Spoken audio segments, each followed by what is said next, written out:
YG와 JYP의 책걸상.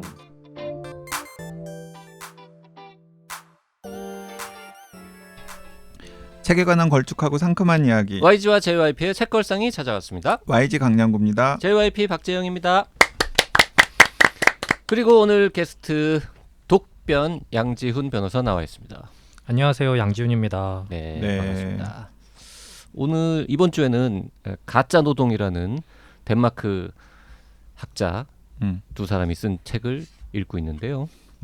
근데 이 저자들도 재밌는 사람들이에요. 그러게요. 일단 둘 다 철학, 인류학, 뭐 예술 이런 거를 주로 했습니다. 그리고 이제 본인들이 고백하기로 가짜 노동으로 돈 좀 만졌다. 데니스 뇌르마르크라는 저자는 78년생입니다. 네. YG보다 어리네요.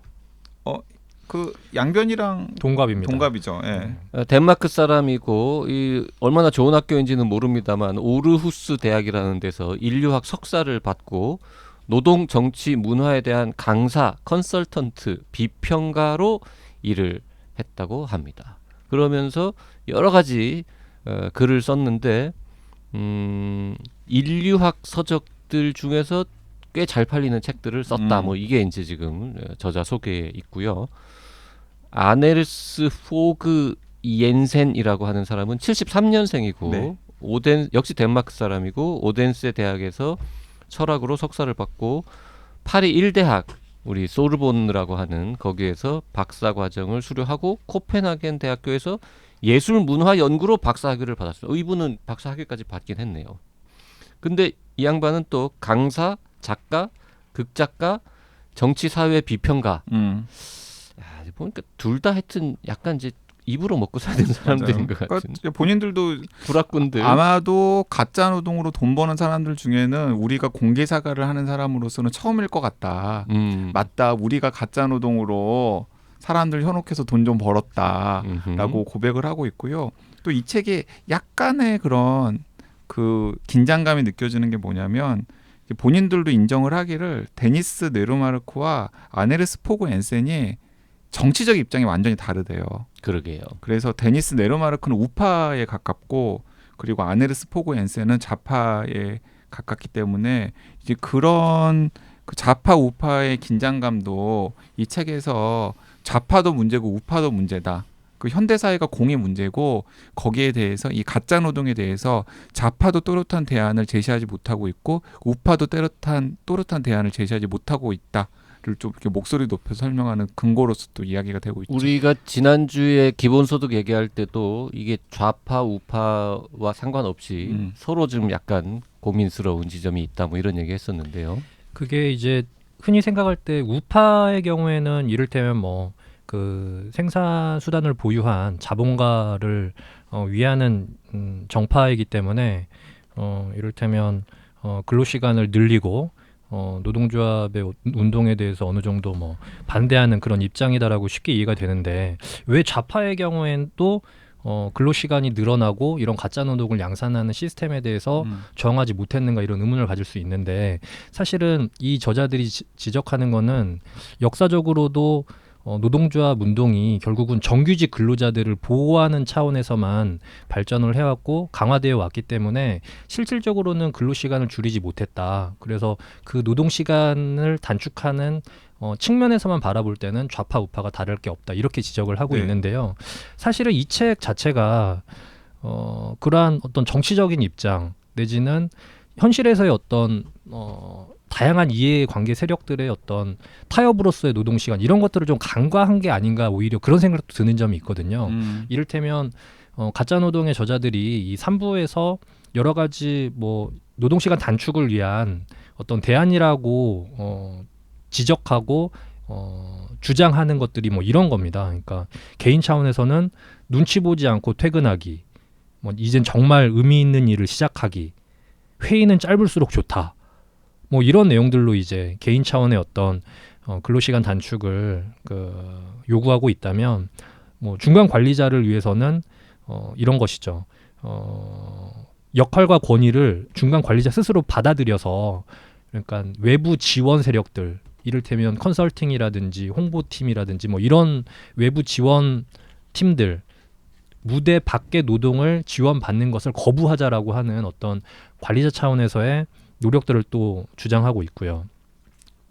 사회적으로도 마찬가지입니다. 뭐 이제는 조직 차원에서 합리화와 능률 개선에 실패한 이유를 정확하게 직시하고 가짜 노동으로부터 우리 시간을 사회적으로 해방시켜야 된다. 뭐 이런 좀 약간 추상적인 네, 그런 그래서- 주장들을 나열하고 있다는 네, 것이죠. 지난 시간에 제가 이제 텅 빈 대안이라고 약간 좀 비꼬면서 이야기를 했었는데 이제 그 맥락에서 이 책에 대해서 좀 개인적으로 좀 평가를 하고 싶은데 처음 한 100쪽은 엄청 그럴듯해요. 맞습니다. 일부. 네, 엄청 그럴듯해요. 그러니까 이렇게 질문을 던지는 거죠. 20세기 초에 유명한 사상가들, 예를 들어서 뭐 버트란드 러셀이라던가 아니면은 뭐 케인스라던가 이런 분들이 벤저민 프랭클린도 아, 나옵니다. 벤저민 프랭클린도 나오죠. 이런 사람들이 21세기 우리가 살고 있는 지금 세상을 예측할 때 항상 가장 먼저 이야기했던 게 뭐냐면 과학기술이 발달해서 그리고 또 인류가 쌓인 지식으로 생산성이 엄청나게 향상될 것이기 때문에 지금 인류는 노동 시간이 훨씬 더 줄어들 거다. 라고 케인스는 2030년이면 평균 노동 시간이 주 15시간이 네. 될 것이다라고 얘기했고, 벤저민 프랭클린하고 버트란트 러셀 같은 경우에는 하루 4시간 노동이면 충분하다. 앞으로는. 그러니까 뭐 주 5일이면은 뭐 4, 5, 20시간 정도?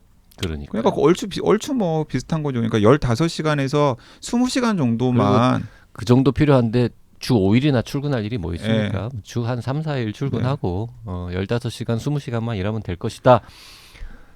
이 100년 전에 이 얘기를 들은 사람들은 이 예측이 자기는 물론 100년 후에는 살아있지 않겠지만 이 예측을 보면서 내가 100년만 늦게 태어났으면 정말 좋았을 텐데 라고 생각했을 텐데. 근데 이제 질문을 던지는 거죠.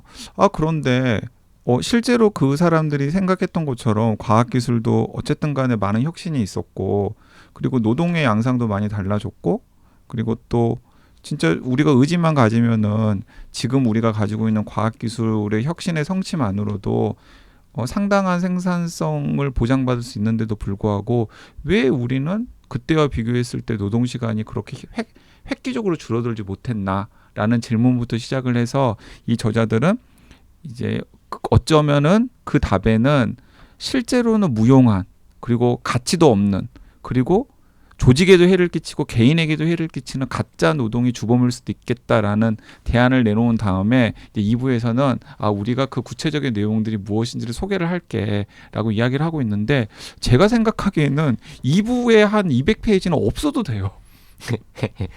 3부는 좀 낫습니까? 3부는 뭐 약간 텅 빈 대안이긴 하지만 그래도 어쨌든 책을 마무리는 해야 되잖아요. 분량도 적기 때문에 그래서 만약에 제가 편집자였다면 혹은 저자였다면은 2부를 그냥 통째로 날리고 1부랑 3부만 합쳐가지고 약간 좀 팸플렛 형식의 그런 책을 내면 훨씬 더 임팩트 있지 않았을까.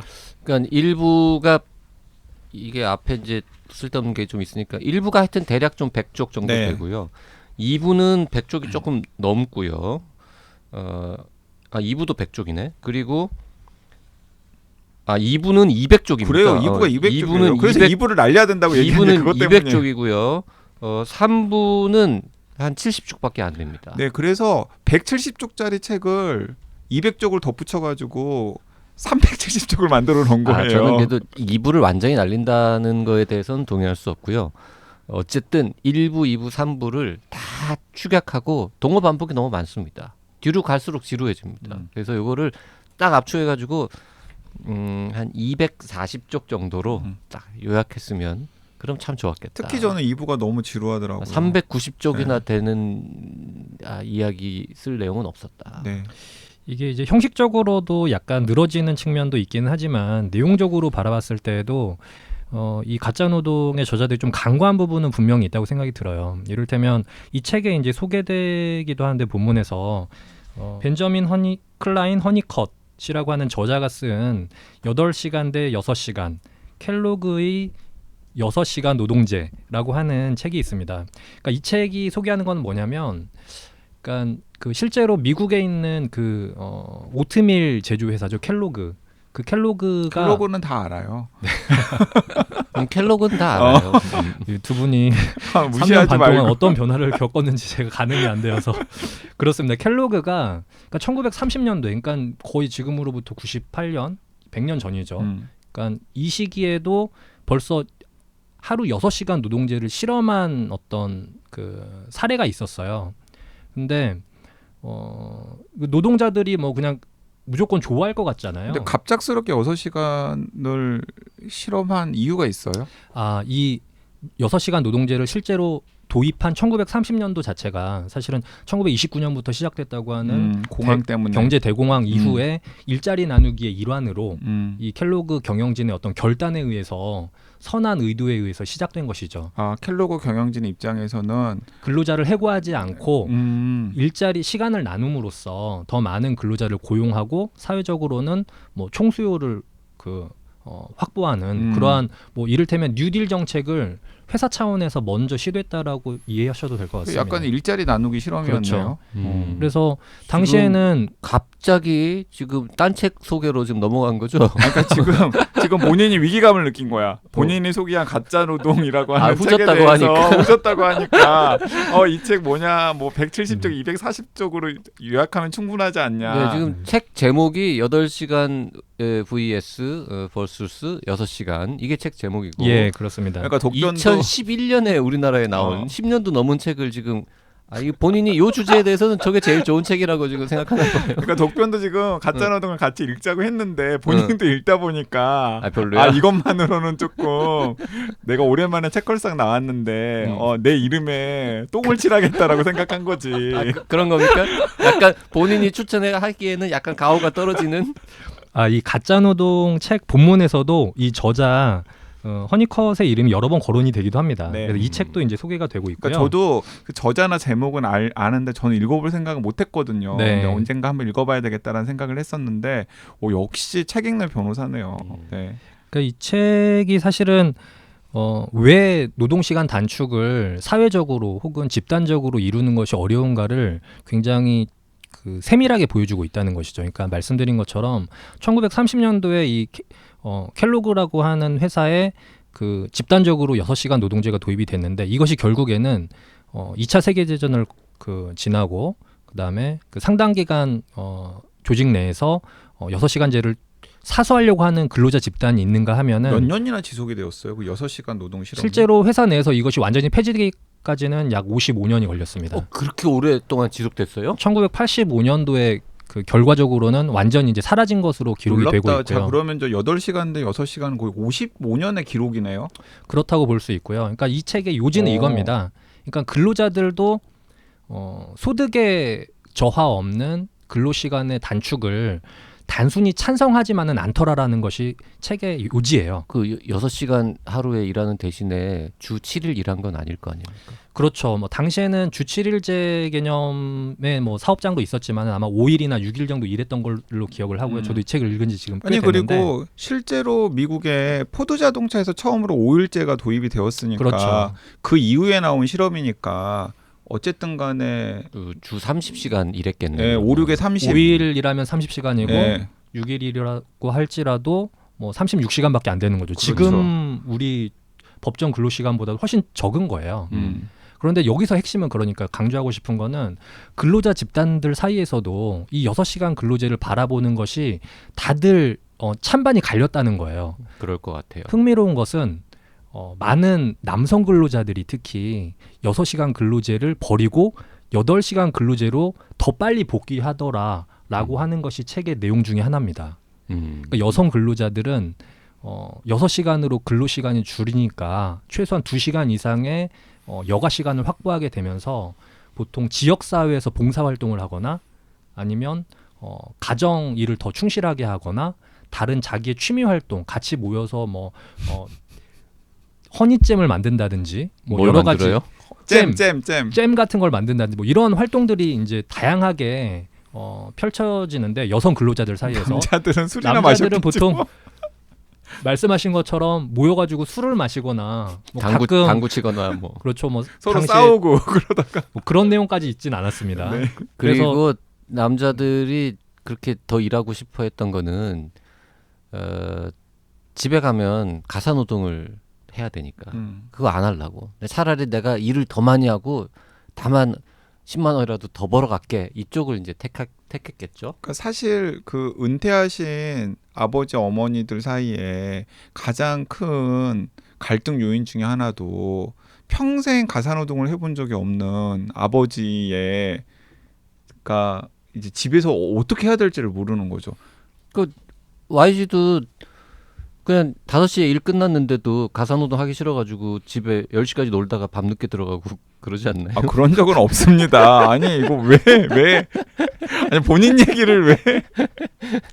아 저는 시간 딱딱 되면 딱딱 들어가서 뭐 일도 하고 그러는데 보면은 이 선배님들 중에서 그 굳이 집에 안 들어갈 이유가 없는데도 불구하고 집에 안 들어가는 경우들이 많이 있더라고요. 근데 집에 가면 뭘 해야 될지를 모르겠다라는 거예요.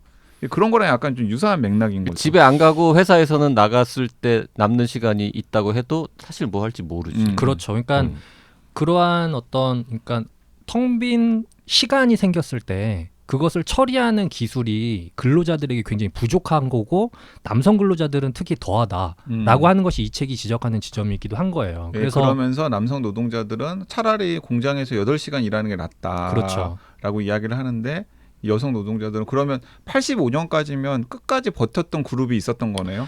그것이 약 수백 명 정도, 그러니까 극소수였던 건데요. 그 작업장 내에서도 얼마 안 되는 여성 근로자들이 끝까지 저항을 하다가 결국은 이제 단체 협약을 통해서 노동 조건을 집단적으로 형성할 수밖에 없는 것인데 거기서 이제 결국은 6시간 근로시간 찬성파가 패배하게 되는 그러한 역사를 서술하고 있습니다. 그러면 경영진의 선택이라기보다는 오히려 노동자들의 갈등 때문에 6시간 실험이 자초된 면이 분명히 있는 거네요. 아 그렇게만 보기는 어려운 게 경영진 차원에서도 근로자들을 일부 소수의 근로자들이 오래 근로를 하는 것이 어떤 경영 관리 차원에서 비용이 덜 들기 때문에 계속해서 회유하는 그런 내용들도 나오기는 합니다.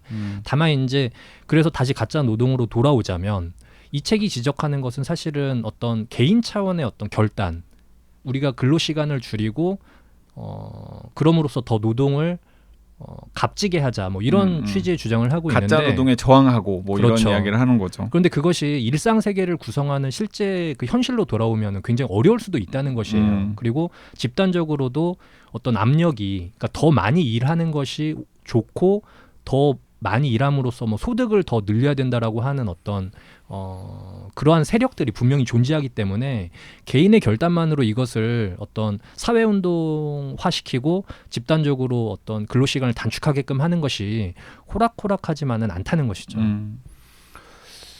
그 어차피 근로시간을 줄이면 물론 이제 이 책 가짜노동 책에 보면은 쓸데없는 일들이 많으니까 그거를 줄이면은 되긴 하는데 다 쓸데 있는 일들만 한다고 치면 그만큼 고용을 더 해야 할 것이고 당연히 임금을 약간이라도 줄일 수밖에 없잖아요. 그럼 봐봐요. 한국에서 현재 주 40시간을 일하는데 네가 택할 수 있다. 10%를 줄이자. 그래서 36시간만 일하는 걸로 하자. 그리고 36시간이니까 뭐 94, 36 하지 뭐. 하루에 1시간씩 더 일해가지고 4일만 일하자. 대신에 10% 근로시간이 줄어든 대신에 너는 임금을 5%만 깎자. 네가 택할 수 있다. 라고 했을 때 한국의 근로자들이 과연 몇 %가 찬성하느냐에 따라서 우리가 그 방향으로 갈 수도 있고 못 갈 수도 있는 거잖아요. 그렇죠. 사실은 결국은 단위 시간당 그 임금, 그러니까 시간당 최소 임금을 과연 어떻게 우리가 사회적으로 설정하고 그 사업장이나 뭐 노동조합 차원에서는 이것을 어떻게 협상할 것이냐 이런 문제로 귀결된 걸 수도 있는데 근데 사실은 그 JYP가 방금 이야기한 식으로 접근을 하면은 그러니까 절대로 그런 방향을 선택하는 합의가 사람들이 어렵죠. 네. 없을 것 같고요. 그러니까 진짜 실질 임금 하락 없는 노동시간 단축이 사회적으로 합의가 됐을 때 이제 좀 그 방향으로 갈 수가 있는 임금 거죠. 하락 없는 노동시간 단축은 솔직히 임금 상승이죠. 더 어렵잖아요. 임금 상승이죠. 네. 그런데 아니 누구는 뭐 일주일에 하루 덜 일하지만은 월급을 5% 적게 받는다라는 선택을 하지는 않을 것 같아요. 많은 사람들이. 꽤 많이 할 수도 있지 않을까요? 뭐 한국의 현실에 비춰 보면 굉장히 어렵죠. 그렇게 선택하면은 그리고 또 경영진들이 또 그런 상황을 선호하지 않을 것 같은데. 사실 아이디어란 거는 우리가 가짜 노동 아까 얘기도 많이 했지만 진짜 노동을 하는 사람들이나 사무직 사람들이 그냥 이 책에서 얘기하는 건 계속 일 자체가 쓸데없는 일이다라는 얘기를 주로 하긴 하지만 그 얘기뿐만 아니라 일하는 척하면서 땡땡이 치는 시간에 대한 얘기도 계속 하잖아요. 우리가 정말 빡세게 일을 더 열심히 하는 거지. 중간에 땡땡이 안 치고 중간에 그래서 여기 그런 얘기 나오잖아요. 카톡 줄이고 뭐 게임 안 하고 뭐 25분 동안의 집중 노동 시간 실험을 하는 회사 이야기 나오잖아요. 이 책 보면서 진짜 웃겼던 게 덴마크의 그 홈쇼핑 통계 보면서 근로자들이 근무 평일에 시간 훨씬 많은 그 평일 낮에 근무 시간에는 매출이 막 많이 오르고 물건을 많이 사는데 퇴근 시간 이후에는 매출이 확 줄어든다. 근데 그거 우리나라도 그래요. 그러니까 그 우리나라도 홈쇼핑은 아니 인터넷 쇼핑은 회사에서 하는 거지. 예, 그러니까 저도 한 수백 명 정도 되는 공장 다니는데 이렇게 다니다 보면은 뭐 자기 모니터 개인 정보 잘 보호하는 분들도 있지만 그렇지 않은 분들도 있잖아요. 그러면은 인터넷 쇼핑 하시는 분들 많아요 보면. 그러니까 그런 거 시간 줄여가지고 정말 열심히 지금은 느슨하게 40시간을 일한다면 정말 열심히 압축적으로 한 32시간 만에 그 일을 다 끝내고 나머지 시간은 쉬자. 그러면 임금 실질 임금 하락 없는 그리고 여가 시간이 늘어나는 이런 형태로의 변화도 가능하지 않겠느냐는데 그게 되겠냐고. 근데 사실 진짜 나이가 한 살 한 살 먹어 보니까 주 5일 일하는 게 정말 힘들더라고요. 그러니까 월화 일하고 한 수요일 정도 쉬고 그냥 목요일부터 금요일 한 오전 정도까지만 일하는 게 자, 월화 수목 일하고 금토일 쉬는 거 하고 월화 일하고 수요일은 쉬고 목금 일하고 토일 쉬고 하는 것 중에 어느 게 더 좋죠? 저는 금토일파입니다. 나도 금토일파. 나는 수요일 날 한번 쉬어주는 거. 야, 우리 즐거운 이런 상상이나 하자. 주 4일 근무를 하면 어떻게 4일을 배치할 건지. 자, 여러분 이런 댓글 달아주세요. 방법도 있어. 댓글 달아주세요. 월화수 일하고 목요일 쉬고 금요일 일하고 토요일 쉬는 방법도 있어. 그런 방법도 있죠. 그러니까 굳이 3일의 연휴를 만든다 그러면 근데 저는 왜 월화 수 쉬고 목금을 염두에 두냐면 어차피 금요일 오후는 느슨하기 때문에 아니 이런 굳이 금요일 날 안 쉬어도 이런 방법도 있어. 매달 1일부터 16일까지 쫙 일하고 17일부터 끝까지 다 놀고. 그런 방법도 다 있죠. 같은 시간이잖아. 어쨌든 주 5일은 너무 야만적인 제도인 것 같아요. 나는 생각해봐요. 우리 나 사회 초년생 때는 토요일도 일했었거든요. 그럼 그렇죠. 2003년 4년경에 주 5일제가 시작됐으니까. 그러니까 네. 나 그때 처음에 직장 취업했을 때는 토요일 날도 오전에 일했단 말이야. 어떻게 토요일 날 오전에 일을 할 수 있을까라는 생각하는데 근데 또 이런 얘기를 내가 그냥 함부로 뱉으면 또 미안한 게 뭐냐면 지금도 토요일이나 일요일 날 여러 가지 이유 때문에 일하시는 분들도 있으니까 그러니까 그런 분들을 또 생각하면은 또 이런 말 뱉는 것 자체가 너무 죄송해지는 거지. 그러니까 어쨌든 우리 사회는 너무 일을 많이 해요. 너무 일을 많이 해. 그리고 진짜 여기 책에 잠깐 나오는데 바빠? 라는 질문이 인사가 됐다는데 난 우리만 그런 줄 알았더니 덴마크도 그런가 봐요. 그러니까 덴마크 같은 나라에서도. 자, 그리고 저는 또 이 책 읽으면서 이런 생각도 해봤는데 책걸상 녹음을 하는 건 어느 정도의 가치의 노동인가? 텅 빈 노동인가 가짜 노동인가 아니면은 무대 밖에 오히려 좀 더 가치를 인정받아야 될 노동인가? 어떻게 생각하세요? 가짜 노동 아니겠습니까? 아니 우리 가치를 그렇게 아니 많은 분들이 좋아하시잖아요. 그리고 또 어쨌든 간에 노동 시간을 투입을 하면은 어쨌든 생산물이 있고 그 생산물을 또 많은 분들이 좋아하시잖아. 여기서 많은 분들이라면은 뭐 한 몇백 명? 1000명? 1000명 합시다. 1000명. 아, 구독자는 거의 10,000명 가까운데 어쨌든 돈벌이가 안 되잖아요.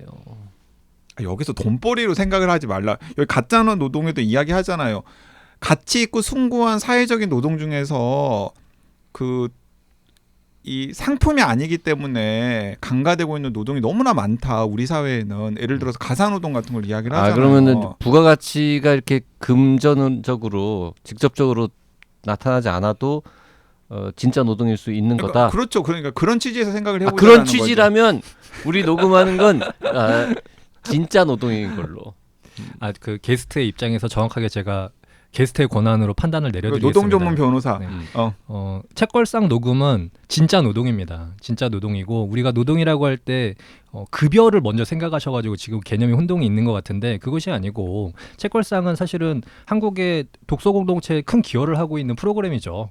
그리고 이렇게 와서 열심히 녹음을 주마다 몇 번씩 오셔가지고 녹음을 하시는 거잖아요. 그러면 가짜 노동이 아닌 극에 반대에 있는 진짜 노동인 거죠. 혹시 노동이 아닌 건 아닐까? 그냥 노는 거 아닐까 우리는? 근데 노는 것 치고는 너무 투덜대잖아. 근데 노동치고는 또 너무 즐겁게 할 때도 있잖아. 그러니까 원래 그게 참 노동인 거죠. 이게 노는 건지 일하는 건지 경계가 불분명한. 하지만은 사회적 가치를 창출하는. 우리가 녹음하는 건 이제 진짜 노동을 넘어서 참 노동이 이런 게 참노동인 거지. 그러니까 모두 이 저자들이 이야기하는 건 모두가 다 가짜 노동에서 해방되어서 이렇게 참노동의 길로 가야 된다. 이런 거 아니겠어요? 그런 것 같아요.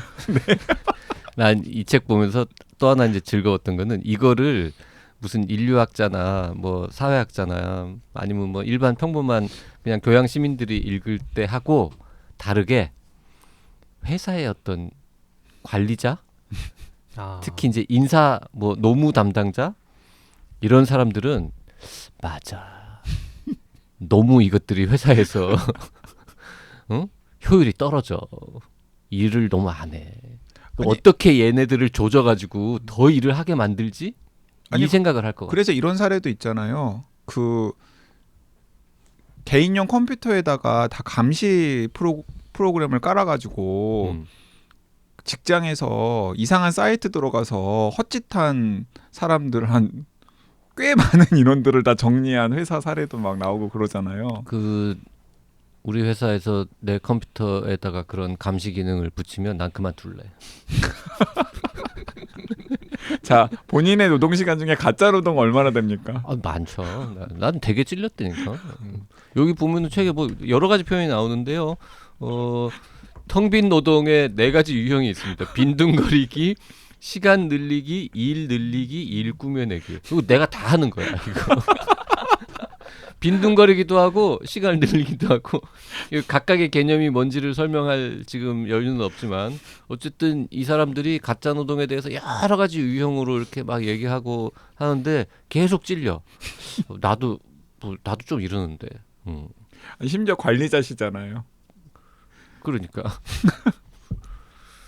그리고 한편으로 그 생각도 해. 나만 이렇게 써? 쟤네도 다 저럴 거야. 우리 책 PD도 이럴 것이고, 기자들도 그럴 것이고. 그러면서 암묵적인 공모관계가 형성이 되는 거죠. 그렇죠. 모두가 다 가짜 노동을 하는. 전 세계 근로자들이 다 최소한 사무직 근로자들은 약간씩 서로 그렇지 이 정도는 약간 사람이 어떻게 8시간 내내 일만 해. 머리도 식혀야 되지. 내가 옛날에 중고등학교 때 집에서 이렇게 휴일날 맨날 딴짓하고 있으면 우리 누나가 야 너 공부 안 하냐 이러면 나 지금 머리 식히는 중이야 라고 얘기를 했었거든. 그럼 우리 누나가 그러더라고. 언제 데우냐고. 얼겠다고 그러다가 머리.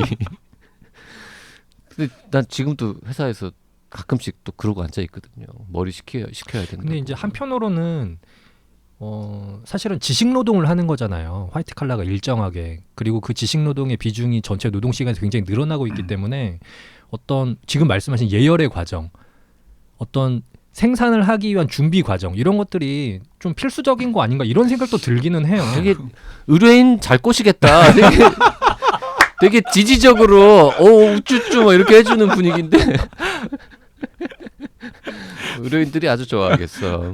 그런데 그 지식 노동의 가치라는 게 정말 얼마나 되는지에 대해서 저자들은 계속해서 이 의문을 던지잖아요. 그리고 한 가지 좀 딴지를 걸 만한 부분이 조직 내에서 사실은 이 책은 어떤 회사 내 합리적인 개인을 항상 전제하고 이야기를 하는데 회사야말로 가장 정치적인 조직 중에 하나잖아요. 맞아요. 정치에 따라서 움직이는 어떤 일이나 뭐 어떤 기획, 프로젝트 이런 것들이 엄청나게 많은데 그런 것들을 그냥 다 순백색으로 그냥 치환해 놓고 자기 논리를 좀 펼친다 이런 생각 좀 들었어요. 그리고 나는 이런 생각 진짜 전형적인 애는 이런 생각 들었어요. 여기 보면 뭐 프로젝트라던가 아니면은 그 이제 가치와 무관한 쓸데없는 잡일로 시간을 낭비하는 일에 대한 이야기들도 나오잖아요. 최근까지도 우리나라의 그 과학자들, 교수들 정부 프로젝트 딴 다음에 영수증 처리하느라고 영수증에 풀로 붙이고 막 그랬잖아요. 막 석사, 박사, 뭐 교수님들이 상당히 많은 시간을 들여가지고 그러니까 그런 일들을 계속해서 조장하는 일들 자체도 어떻게 보면 정말 비효율적인 그 얘기까지 사회인 하면 이제 거죠. 얘기가 더 복잡해지는데 이게 이제 현대 사회가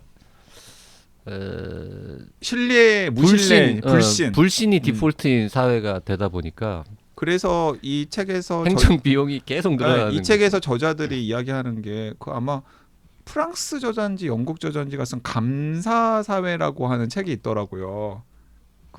감시 사회? 감사 사회. 감사. 오디트의 감사겠죠. 네, 오디트. 아. 오디트 소사이어티라고 하는 책이 있나 봐요. 그래서 이 책 언급도 중간에 잠깐 하고 있어요. 그 감사 업무에 들어가는 비용과 시간이 너무나 많다라는 거예요.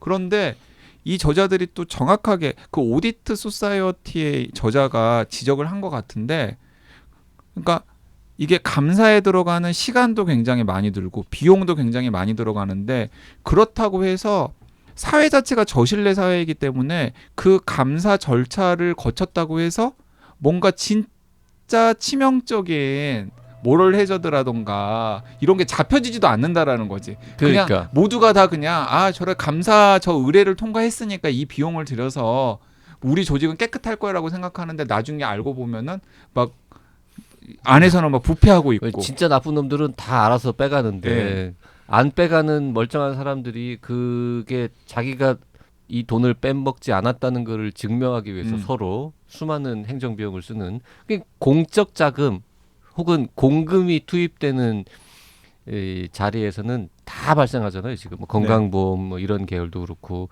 회사에서도 업무 추진비나 뭐 비용 처리하는 비용, 정부 돈이 투입되는 이 연구비 처리 뭐 이런 모든 과정을 진짜 대박. 근데 이제 저자들은 아직 그런 게 다 정말 쓸데없는 노동이고 쓸데없는 데 들어가는 비용인데 이제 우리 사회가 이제 저신뢰 사회, 불신 사회가 되면서 이제 그런 일들만 계속 가중되고 있다라는 것도 또 책에서 이야기를 하고 있죠. 그러니까 그런 부분들은 저는 좀 공감이 많이 되더라고요, 정말로. 책이 뭐 어쨌든 특히 이제 앞에 한 100쪽 상당히 재미있고요. 생각해 볼 거리를 던지는 건 확실합니다. 그리고 뒤에 이제 뒤에 300쪽은 약간 재미없고 좀 결론은 좀 허망하긴 한데 어쨌든 앞에 100쪽은 확실히 읽어볼 만한 책 아니에요? 확실히 읽어볼 만해요. 참신한 내용이고. 그리고 중간중간에 이 저자들이 뭐 그 인터뷰 같은 건 본인들이 직접 했지만은 여러 선행 연구 성과들이나 저서에서 개념도 가져오기도 하고 그다음에 해석 같은 것도 빌려오기도 하고 그렇기 때문에 그런 것들을 좀 체크하는 그 재미도 이제 저 같은 경우에는 있었습니다. 저는 그 두 JYP와 YG가 어떤 뭐 대기업 그 화이트 칼라 생활을 하지 않아서 이 책에 대한 약간의 폄하가 더해진 것이 아닌가 이런 좀 우려가 지금 들기도 합니다. 왜냐하면은 중간에 있는 그 200페이지 내용들이 금방 말씀하신 것처럼 굉장히 디테일이 살아있는 부분들이 있거든요. 근데 뭐 그거를 굉장히 좀 늘어지게 쓰기는 했지만은 그것이 뭐 어떤 사실이 굉장히 뭐 반복이 된다거나 계속해서 이런 부분들은 또 아니기 때문에 그러니까 다른 독자들은 굉장히 흥미롭게 볼 수도 맞아요. 있다. 그러니까 딱 어떤 사람들은 맞아 이거 내 얘긴데 뭐 이런 부분들이 분명히 나도 있는 거죠. 내 얘긴데 하면서 많이 읽긴 했어요. 근데 하여튼 솔직히 2부를 안 읽어도 된다는 표현은 YG의 표현은 약간 좀 과격한 것 같고 솔직히 1, 2, 3부 중에 안 읽어도 되는 건 3부 같습니다. 오히려 저도 그렇게 3부가 생각합니다. 약간 네. 대안이 너무 좀 허무해가지고 책은 마무리해야 되니까. 근데 어쨌든 1부는 아주 훌륭하고요. 2부는 한 절반 정도로 좀 압축했으면 좋겠다. 약간 좀 지루했다. 근데 내용은 뭐 괜찮았다. 근데 그리고 시간 남는 분은 저 켈로그 얘기 저게 더 재밌을 저게 것 더 같아요. 재밌을 것 6시간 대 8시간 대 6시간. 저 책도 재밌을 것 같고. 그러니까 가짜 노동 일부는 저는 뭐 도서관이든 서점이든 뭐 꼭 좀 챙겨가지고 읽어보시면은 생각하는 바가 많을 거라고 생각을 하고요. 뭐 100쪽 읽었는데 200쪽 더 읽지 하시는 분들은 이제 2부에서는 방금 양지훈 변호사가 이야기한 것처럼 생생한 사례들을 이제 유형별로 접할 수가 있는데 저는 좀 그런 부분들이 좀 계속 동호 반복되면서 병렬식으로 나열되니까 약간 재미가 없었는데 또 어떤 독자에게는 그런 부분들이 유용할 수도 있겠다라는 생각은 인정합니다. 그리고 이 책을 거꾸로 이게 무슨 비즈니스 관련 책이다. 응? 자기계발서라고 생각해도 꽤 의미가 있는 게 우리 찔려하면서 그냥 이러지 말아야겠다. 이런 데다가 내가 왜 이러고 살지라는 내 소중한 부분. 에너지. 그리고 관리자라면 우리 팀원들 우리 회사의 조직원들한테라도 이런 건 진짜 시키지 말아야겠다. 뭐 하다못해 회의 시간이라도 줄이고 불필요한 보고서도 맞아요. 줄이고 쓸데없는 회의, 쓸데없는 보고서 이런 연례 이야기 보고서 많이. 뭐 이런 거. 그리고 뭐 사실은 아니 2시간 만에 해도 아무런 대세에 지장 없는 일을 몇 명이 붙어갖고 한 달씩 하는 이야기 이런 거는 우리 회사는 그런 지점이 없나 좀 반성해보는 이런 측면에서도 읽어볼 만한 책인 건 맞아요.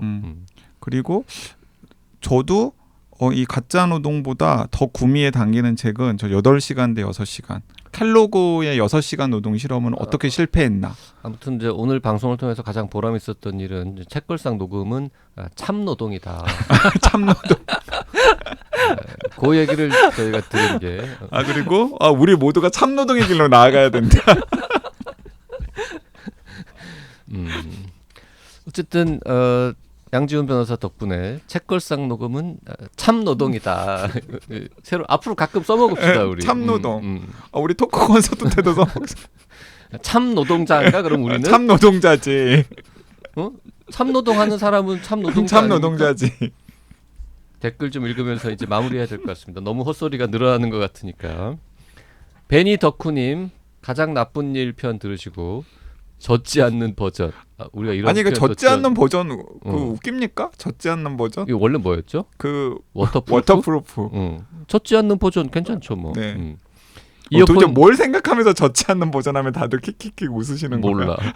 특이한 거지 하여튼. 이어폰 끼고 들으며 걷다가 진심 혼자 소리내서 웃었습니다. 지나가는 사람들 다 쳐다보고 크크크. 좋은 책 추천도 감사한데 웃음까지 주시고 최고예요. 네, 저희도 고맙습니다. 네, 햇살고현님 기러기 토마토 역삼역 GYG. GYG가 괄호 열고 강양구라고 되어 있습니다. 네, 근데 GYG가 뭔가 입에 안 붙어서 저는 KYG를 씁니다. 네, KYG를 씁니다. 안타깝네요. 강양구가 아니라 구양구였으면 네. 정말 기러기 토마토 역삼역 구양구 이렇게 할 수 있었는데.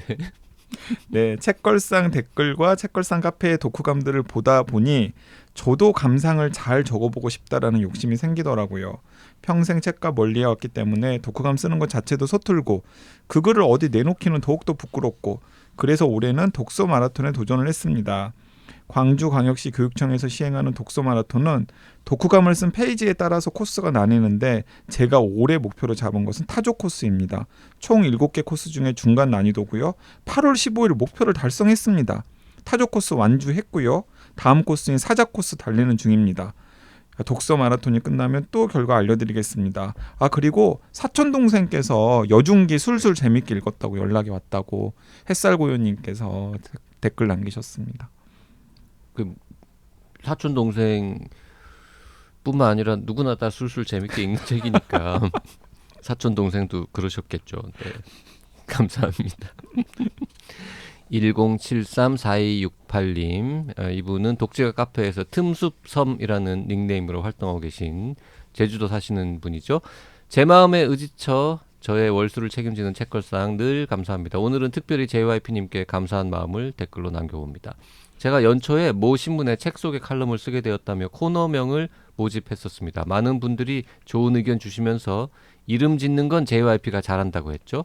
그 댓글에 JYP님이 책으로 제주 넘기라는 이름을 과감히 투척해 주셨죠. 코너명을 여러 개 들이밀었는데 편집국장님의 픽이 책으로 제주 넘기였습니다. 그래서 제주의 음식 레시피를 담은 입말 음식이라는 책을 시작으로 최근 파친코까지 순조롭게 글을 잘 싣고 있습니다. 책 얘기하는 건 저도 무한 좋아하므로 제 코너가 장수하는 인기 코너가 되길 바라며 두 분 신간 나오면 재빨리 어떻게든지 제주스러움을 묻혀서 소개해 보겠습니다. 잘 되는 건 다 이름덕 JYP님 감사합니다. 책으로 제주 넘기 괜찮은데요? 잘 지었어요. 제가 잘 생각해도. 지었어요. 제주도의 신문에 실리는 책 소개 코너로요. 네. 틈숲섬님, 네, 장수 인기 코너 만들어 가시기를 바라겠습니다. 우리 신간은 언제 나와요? 계획이 있나요? 아직 없는 걸로. 아직 없습니다. 네, 구체적인 네. 일정은 안 잡혔지만 JYP는 뭔가 새로운 걸 쓰기 시작했고요. YG는 늘 쓰고 있으니까 늘 쓰고 있습니다. 네. 양지은 변호사 독변은 요새 뭐 쓰고 있는 건 없습니까? 몇 개 뭐 그 쪽글을 쓰고 있는데 저도 생각하고 있는 게 있어서 조만간 또 제 책으로 인사드릴 수 있었으면 좋겠습니다. 누가 불러준대요? 가혹해 프로그램이 점점 누가 불러준대요라는 말을 할 입장이 아닌 것 같습니다. 그때까지 책걸상이 지속될까요? 이런 얘기를 오히려 해야 되는. 맞아요. 그런 우리 상황이죠. 참노동 계속 하고 싶은데.